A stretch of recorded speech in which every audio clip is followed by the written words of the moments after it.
ஆத்தா பிறந்த ஊரு இப்போ சுத்த சுடுகாடு.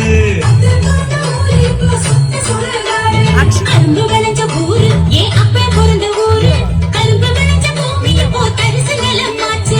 கரும்பு விளைஞ்ச பூமி இப்போ தரிசு நிலமாச்சு.